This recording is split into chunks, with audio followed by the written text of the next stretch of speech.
Hi there guys, my name is Samuel and today we shall be taking a look at the 501st from 2013 and the 501st RT80 set from 2020. So we have the 501st AT-RT, and then we have the 501st AT-RT from the 501st Legion set, or the 501st Legion Battle Pack set. It's basically both, whatever you want to call it. And yeah, we'll basically just compare the minifigures, compare what's different. And yeah, I shouldn't have to do any voiceovers this time, I don't think. But let's just see how this one goes. So at first glance, as you can see, the one on the left is miles bigger, really uses lots of bigger parts.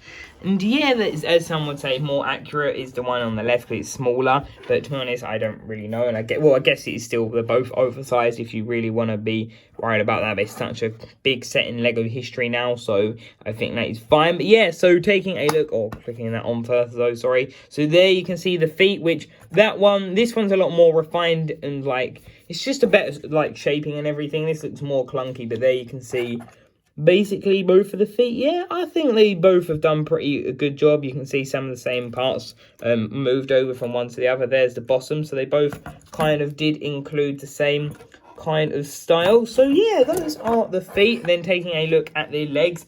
So now this is quite an interesting thing. If we quickly straighten the legs out, looking at how they've done it, it's kind of weird that this one has kind of just got blank on it, but then this one's got more leg detailing, which is kind of surprising. But then again, it hasn't got sticker printing, so there you can see some smooth tiles on some side detailing. Then if we look at the new one here, you can see this sticker, which is pretty cool. And I'm just saying, guys, I won't go too in depth with it, only what I need for the comparison, because I've got a review. I will link this one at the end. There is one for that. I will try and link them both actually. So then yeah, here you can see that. I think that looks pretty awesome. Then kind of leveling it out, it isn't too hard. There you can see that's basically well, I'm just trying to level it out. Do it like that. So yeah, that is one thing I always have issues with sets. I always struggle to kind of level them back out once I've moved it. That's why trying to do articulation is definitely not my favorite. But then there you can see that, putting that back on, which I'll go back into, well, I'll go in depth with that. So this is actually a lot easier. It's kind of just pre-structured. So yeah, there you can see the legs, how they're done. I think that's pretty cool. Then taking a look at the actual blaster. Yeah, now this is pretty interesting. So you've got this like long gun here, and then here you've got this shorter, stubbier gun, which that kind of makes, it just doesn't make the most sense. And then here you got this round column part, and then you've got one here. So they've both got the like same middle part, but then they've got this, which I still don't really know what these are for. But then these ones are connected, which is pretty awesome. And taking a look at these on the side here, you can see the detailing. That has quite a few details here. And then some on the other side, which I do think is pretty awesome. So yeah, you can see they've got literally some of the exact same designs. The feet, sort of, that's a bit longer rounded, that's a bit more pointed. And looking at them from the back, they do use the exact same leg print detailings, which is pretty cool. The same pieces. Yeah, they don't fill them in. They could do some anti-bricks, but it's no big worry. For some reason, is mine not balanced? It doesn't look exactly balanced. That should be better, but there you can see that they've also got some of the same parts in the middle, which is pretty interesting. Then here you've got these side parts, you've got that, which is pretty interesting. Then you've got that, which I do like the look of. That is pretty cool. Then you've got these grey sections at the side. Then looking at them from the back at the top here, you can see this one, which the antennas on this are actually just a pain. Like, look, they just pop off so easy, where this one is proper like fixed in, which is really good. Then there you can see you can hold his weapons there. You can't on this one. Well, you can, it's in a different position. Then taking a look at the actual seating area, again, one of the same pieces overlapping here and here, that blue part. So there you can see them focusing in on each other, which I think they look pretty awesome, these areas. But then again, the newer one is just more refined. Then if we quickly lift this up, there you can see those two stickers.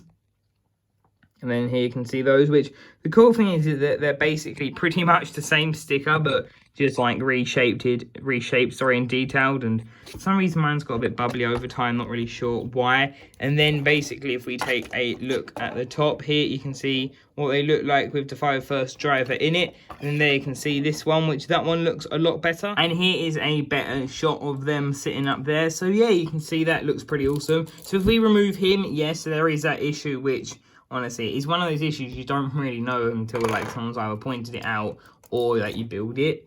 And then this one, you kind of just get that out, but it does nearly collapse the legs on that one, which is a bit more annoying. So they can see that. That's what that looks like without that, and that's basically what they look like together, which I think they look pretty cool. I have to admit that one, again, is a lot better. They don't have that. They have that piece that's used for Benny's spaceship scent, which I know they did. And then they can see the 501st sticker. And yeah, that does look pretty awesome. I've got to admit, it does work pretty cool. But then again, this one is miles better because just looking at all the details. And yeah, that is, I believe, all the 501st detailings, guys. Apologies if I haven't shown anything on that, but we're going to show you the other parts of the set. It's just that this review, I kind of don't want it to be a review. I want it to just be a pure comparison, which I hope it is. So let's jump a look at the other things of this set, if we can do that. Oh, I'm sorry, posability for the cannon can do 180 here. This can basically do a 360 or I guess more 180. So yeah, that is it, guys, and let's jump into the other part of the review. Then taking a look at the side builds from each set, here we have like this Droidicon, like a gunfire one or like heavy duty or something like that. There you can see that, pretty awesome. Again, don't want to go too much into that. Then we have a BARC Speeder, which I still think is amazing with like the grooves, the detailing, everything about it is still perfect, to be honest. There you can see that. So it's kind of interesting how they've done it, but it's definitely a lot better. It's weird that the new, well, actually I think the older one is £7 less, but it kind of feels, you look at the mech and you think more, but then when you look at this, it's definitely nowhere near as good as the value as this one, considering the figures. Which yeah, so there you can see this gun on the side. And yeah, it's kind of it really from the BARC Speed. And again, won't show too much into that as it's got its own review. But there are the side builds of the set. And here you can see the 501st Troopers side by side, which is pretty cool. They use the same gun. But there, yeah, you can see their like body printing and their belt printing. It's basically just, well, the same but updated. This newer one doesn't have blue arms or the black belt, but it still looks really awesome. There you got all the leg printing and stuff like that. But yeah, I think these look really awesome. These minifigures do, and definitely the helmets. I think the helmets are definitely one very interesting thing about them. Just, I don't know, the detail on them looks great, I have to admit. And yeah, that's kind of it for the 501st, really, if you just look at them from that angle. Actually, no, sorry. The heads, here you can see the new and the old ones. I think they look really awesome. The new one looks just really cool. And it is funny, like, how it's taken us this long to actually get an accurate 501st head. But it's still pretty awesome. Then there you can see that.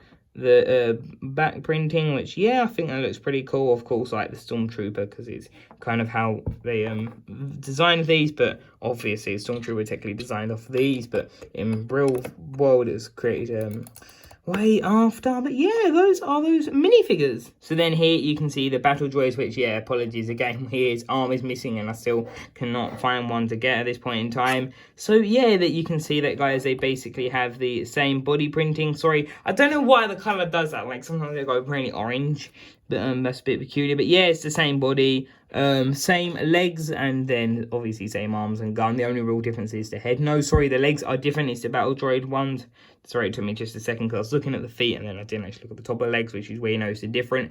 But yeah, overall that is pretty cool. There you can see the head print. These ones only have the head print for this year in the AAT set. Yeah, that's it. But then overall, those are the only really minifigures we can compare. But then I kind of will just show you this. These are like the leftover minifigures, which I think they are pretty awesome minifigures. But yeah, that's kind of it really for these minifigures. These are just like the two that are left over. They don't really compare. I guess you can say that one's maybe a Commander and that, but it's not Rex. So yeah, those are the minifigures. So overall, guys, I think these 501st sets are great. It is a pretty awesome thing. Like originally, this whole 501st campaign like thing, I never really knew what they were. I was like, yeah, I support the idea of whatever 501st did, and I kind of realized it was the ones that stormed Anakin. I just thought it was cool to see that the fact, like, the whole community kind of coming together for the fact we all wanted, well, everyone wanted this, like, 501st set, which I thought was pretty cool. And yeah, I think LEGO's done really well. It's really weird to see two sets that aren't really named the same or anything, not even a remake, but again, it's kind of the same set, which is pretty awesome to see. But yeah, I hope you enjoyed this comparison, guys. Remember to leave a like, comment, and subscribe. Apologies, the camera's gone blurry, because sometimes if there's too much in frame, it struggles to find what to focus on. But yeah, thank you for watching the video. Remember to leave a like, comment, and subscribe. And until tomorrow's video, guys, bye for now.